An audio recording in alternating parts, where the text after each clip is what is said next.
You slip into existence in the brutal winter of 793 AD, born screaming into the smoky dimness of a longhouse somewhere in what will one day be called Norway. Your mother grits her teeth and shoves you into the world with the help of a midwife who's seen hundreds of births. And honestly, yours is not exactly a headline event. The second you arrive, your father barely looks at you. He's waiting to see if you're strong enough to keep, loud enough to notice, healthy enough to bother with. Because here's the thing, in a Viking village, weakness is not cute. It isn't even cruelty. It's survival. If you're born sickly or deformed, there's a very real chance you'll be left outside for the cold and the elements to finish the job. That's just the deal. But lucky you scream like a tiny warrior. Your little fists clench like you're already picking a fight. And your father gives one sharp nod. That's it. That's all the approval you get. You're in. Welcome to Viking life. Hope you're ready, because it only gets worse from here. Your first few years play out inside the longhouse, a dark, smoky building that reeks of sweat, animals, and whatever's bubbling over the central fire pit. There's no crib, no nursery, no baby monitor. Just you, wrapped in rough wool and fur, parked near the fire while your mother works. And no, she does not coddle you. None of the women do. They've got bread to bake, clothes to weave, animals to tend, and about a dozen things that matter way more than your comfort. You learn fast that crying gets you almost nothing. Maybe someone checks if you're hurt. Maybe hungry. And then it's back to business. No one's rocking you to sleep. No one's singing lullabies for hours. You either settle down or you don't. And you figure out pretty quickly that settling down is your best option. As soon as you can walk, you're expected to help. Oh sure, you're only 3 or 4 years old, but apparently that means nothing. There are chickens to feed, water to carry, wood to stack, and your tiny hands are already on the schedule. You struggle, obviously, but nobody here cares about struggle. They care about results. You drop a bucket of water, your mother sighs and tells you to fill it again. You scatter the chicken feed too far. Your father cuffs you on the head. Not hard, just hard enough to remind you to pay attention. Every mistake is a lesson, and the lessons here are not gentle. You're maybe 5 when you witness your first raid. Well, not the raid itself, just the part where everything suddenly feels way more terrifying. The men gather in the village, sharpening axes, checking weapons, muttering in those low, serious voices that mean something bad is definitely about to happen. Your father is there, of course, strapping on his leather armor, running his thumb along the edge of his blade, like this is all completely normal. You watch, wide-eyed, as they drag the longships down to the water and load them with supplies, weapons, shields. The ships are beautiful, sleek, deadly, almost elegant, like sea serpents waiting to strike. And your mother? She doesn't panic. She doesn't cry. She hands him a pouch of dried meat and basically says, "Cool, bring back silver." 3 weeks later, he actually comes back. He has treasure, stories, and a new scar slashed across his forearm, which, to you, is the coolest thing you've ever seen. You're fascinated by the scar, by the way he laughs while telling the story of how he got it. He says he fought a Saxon warrior. Big guy, sword, plenty of confidence, not nearly enough luck. Your father's crew kills him, takes the village's gold, and burns half their fields, because that's what Vikings do. And one day, if you're strong enough, smart enough, and lucky enough not to die first, that's what you do too. Let's talk about food, because you're probably already starving by now. Viking meals are not exactly gourmet. You eat what's available, and what's available is not much, especially in winter.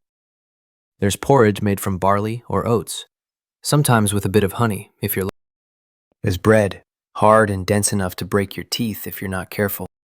There's fish, dried, salted, or smoked, because the sea is generous even when the land isn't. There's meat when an animal is slaughtered, usually pork or mutton. Tough, chewy, rationed carefully because nothing goes to waste. You eat every part of the animal, the organs, the blood. Even the bones get boiled for broth.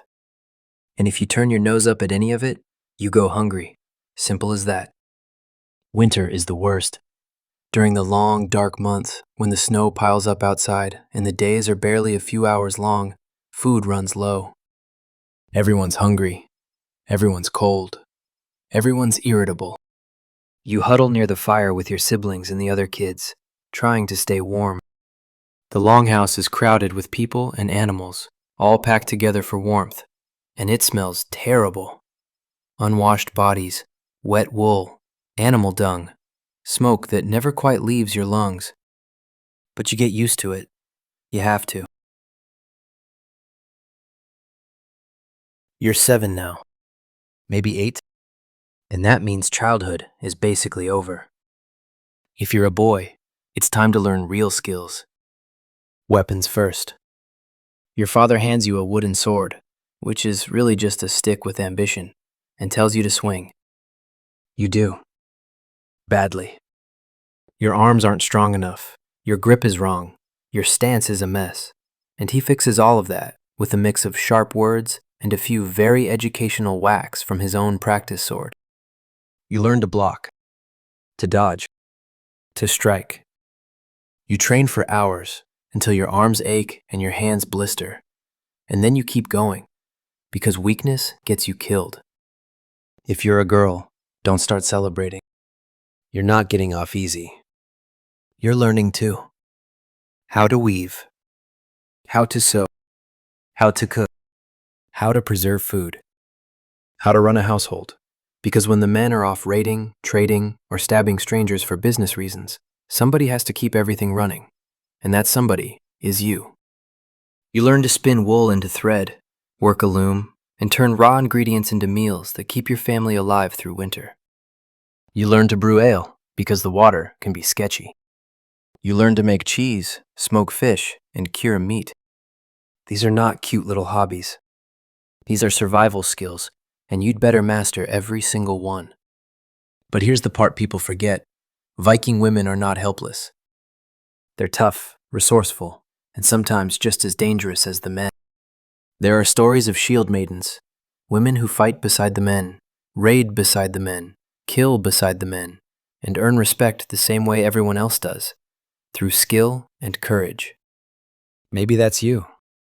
Maybe one day you pick up a real sword and prove you're just as fierce as any man. Or maybe you run a farm or a trading operation so well that people respect your name on sight. Either way, you are not some delicate little flower. Vikings do a lot of things. Delicate is not one of them. You're 10 years old when you see your first real violence.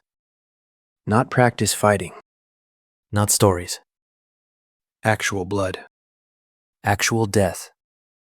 A dispute breaks out between two men in the village. Something about stolen livestock. Or an insult. No one even remembers how it started. But it ends with axes. One man splits the other's skull open, right there in the middle of the village. You just stand there, frozen, as the body crumples. As blood pools in the dirt. As the killer wipes his blade clean and walks away like nothing happened. Your mother yanks you back inside and tells you not to stare. Too late. That image is burned into your mind forever. That's when it hits you. This world does not care about fairness, or justice, or second chances. You fight, or you die. You're strong, or you're dead. There is no in between. The years pass. You grow taller, stronger, more capable.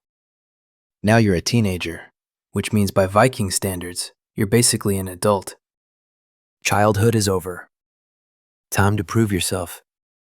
If you're a boy, you're expected to join the raids, to fight, to bring back wealth and glory. One day, your father pulls you aside and tells you you're coming on the next voyage. And that lands in your stomach like a rock. Part excitement, part terror. Mostly terror. You've heard the stories. You know what waits out there. Cold sea, foreign land, axes clashing, men screaming. But you still nod. Because what exactly are you going to do? Say no? That's not an option. That's your life now. The day finally arrives, and you board the longship for the first time as a raider. The ship rocks under your feet, the sail snaps in the wind, and the crew around you laughs and jokes like they are heading to a feast, not a battle. You try to act confident. Try to look like you belong. But inside, you are terrified. The sea is rougher than you expected, and the waves throw the ship around so hard, you spend the first few hours fighting not to vomit. Some of the other young guys are not so lucky, and the veterans laugh at them without mercy. You clench your jaw and hold it down because you are not giving them a reason to mock you. After days at sea, you finally spot land. England. The crew comes alive, suddenly all business. Weapons are checked. Armor is adjusted. The ship glides toward shore, silent and deadly. You grip your axe so hard your knuckles go white, your heart hammering in your chest. And then you hit the beach, and everything explodes into chaos. You run with the others toward the village ahead. People are screaming, running, grabbing their children, their valuables, anything they can carry. The Vikings do not hesitate. They crash into the village like a wave, axes swinging, shields bashing. Then you see a man running at you with a pitchfork, his face twisted with fear and rage. You do not think. You just react. Your axe swings. It connects. He goes down. You stare at him. At the blood. At what you have just done. For a moment, you cannot breathe. Then someone shoves you forward, and you keep moving, because stopping means dying. The raid lasts maybe an hour, but it feels like days. You fight. You kill. You grab whatever looks valuable. The village burns behind you as you run back to the ship, loaded with silver, grain, weapons, anything useful. You are covered in blood. Some of it yours, most of it not. And as the ship pushes off from shore and the coast fades into the distance, you realize you have crossed a line. Hard. You are not a child anymore.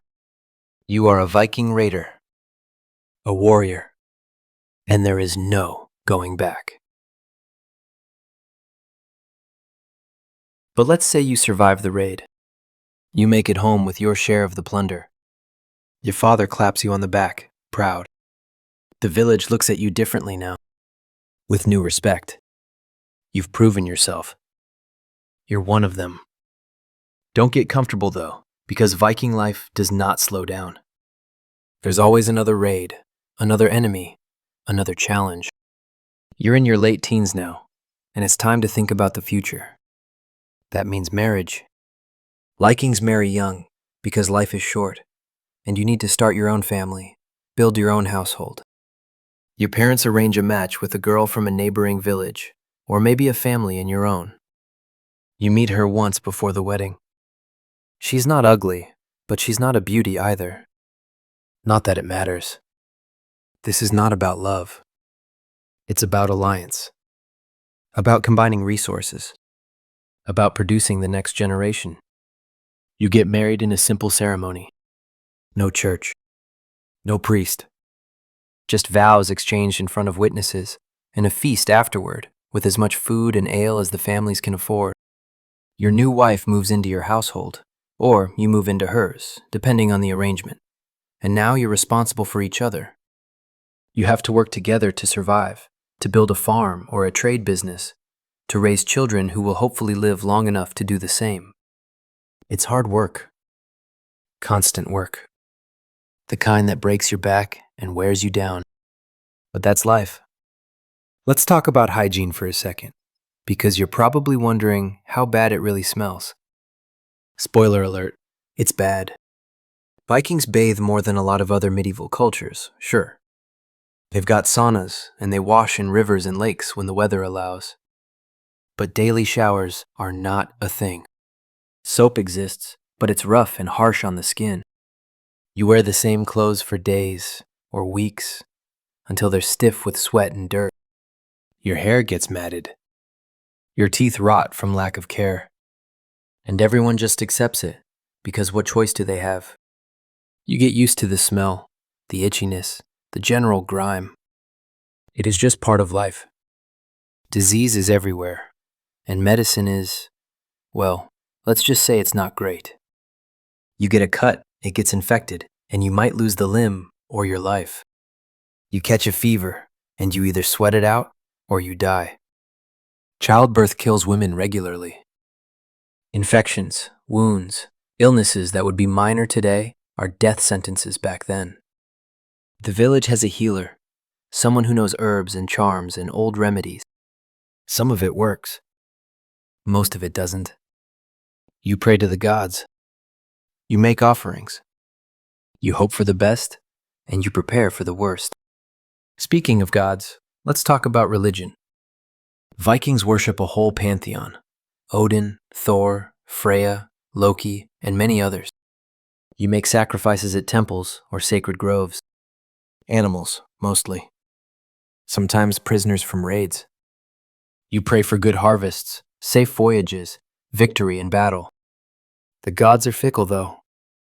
They do not always answer, and when they do, it is not always in the way you. But you keep praying. Keep sacrificing. Because what else can you do? You're in your 20s now, a full adult, with responsibilities. You've got a family, a farm, or a trade. Maybe you've been on a dozen raids. Maybe you've killed a dozen men. Maybe more. You've earned a reputation in the village as someone tough, reliable, dangerous. People respect you. Or they fear you. Sometimes both. You've got scars, stories, wealth. At least by Viking standards, you're doing okay. But then, winter comes. A bad one. The worst in years. Snow falls for weeks, burying the village, and the cold seeps into everything, no matter how close you huddle to the fire. Food runs out faster than expected. The stores you thought would last until spring are gone by midwinter. People start to starve. The weak ones go first. The very young. The very old. The sick. You watch neighbors die. Watch their families carry them out into the snow and leave them there because the ground is too hard to dig a grave. And then the thought hits you. Are you next? Is your family next? You make it through. Barely. Spring comes eventually. The snow melts. The sun returns. Life begins again. You plant crops, repair the damage from winter, and get ready for the next cycle. Because there is always a next cycle. Let's say you're lucky. Let's say you live to see your 30s. That's actually pretty good for a Viking. Most don't make it that far. Battle, disease, accidents, childbirth, starvation. There are 1,000 ways to die, and only a few ways to survive. But you've made it. You're a respected member of the community, maybe even a leader. You've got children of your own now, and you watch them grow up the same way you did. Hard. Fast. But your body's starting to show the wear. Years of fighting, farming, harsh winters, and rough living have taken their toll. Your joints ache. Old wounds flare up in the cold. You're not as fast as you used to be. Not as strong. And the younger men are starting to eye your position, wondering when you'll step aside, or if they'll have to push you. One day, raiders hit your village. Not Vikings from some rival clan. Saxons. And they want revenge for all those happy little years of getting raided. They come fast. They come hard. Burning homes. Killing anyone who fights back. You grab your axe. Your shield. And you fight, because that is what you do. That is what you have always done. But you are not the warrior you used to be. You are slower now. Your reflexes are not as sharp. Then a Saxon soldier comes at you, young, strong, and starving for glory. You meet his attack. Block the first strike. But the second gets through, and you feel the blade punch into your side, followed by that hot rush of blood. You stagger, but you do not fall.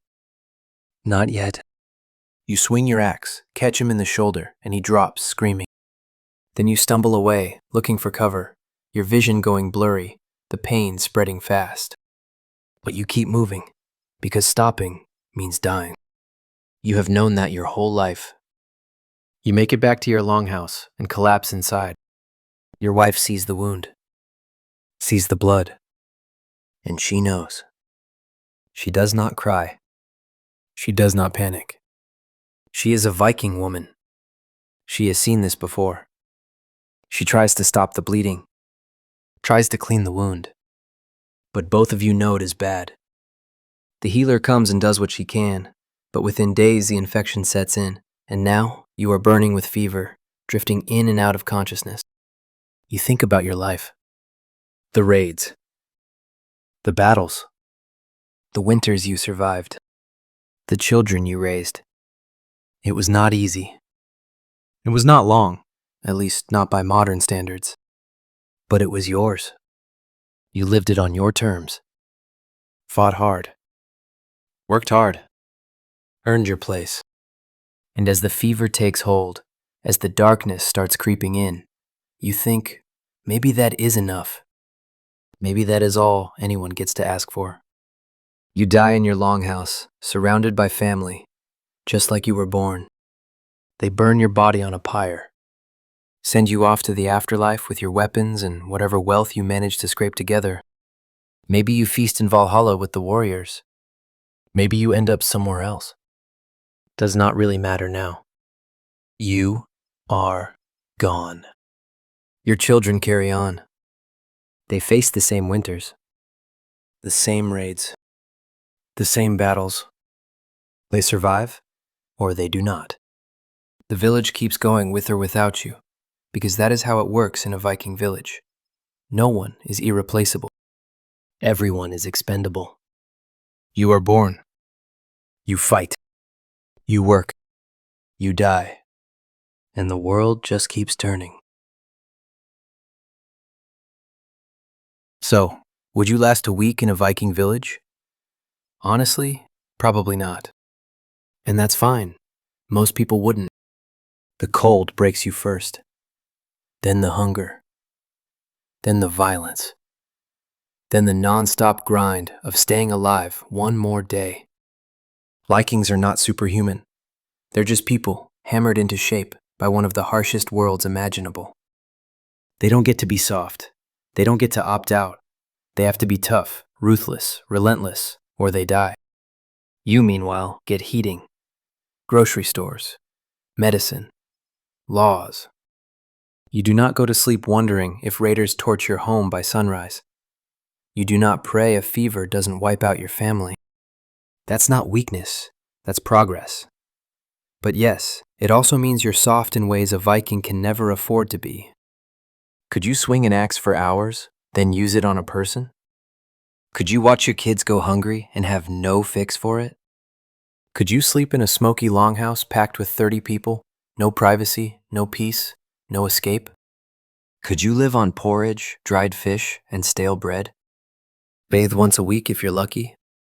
Work from sunrise to sunset every day until your body gives up, because there are no weekends, no vacations, no retirement plans, just chores and mud and pain. Could you raid a village, kill, take the treasure, and sail off without losing sleep? Could you watch friends die from infections modern medicine handles in an afternoon?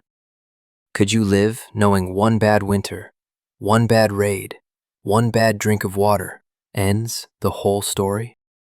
That's Viking life. Not just epic battles and cool boats, though sure, sometimes that. It's also cold. Smoke, filth, loss, hunger, endless work, A short, brutal life in a world that does not care if you make it to tomorrow.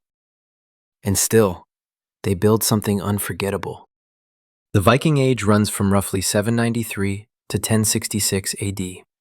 3 centuries. Raiding, trading, exploring, conquering. They reach North America in one direction, Constantinople in the other. Farmers, warriors, poets, pirates, merchants. Hard lives, young deaths. Massive legacy. So no, you probably do not last a week. But don't feel bad. Feel grateful you live in a world where survival is not your full-time job, where comfort exists, where safety exists, where you can be gentle and still get to live. The Vikings are tough, no question. But the real victory is not having to be that tough anymore. So the next time you complain about slow Wi-Fi or cold coffee, remember, you are not in a Viking village, and that is civilization.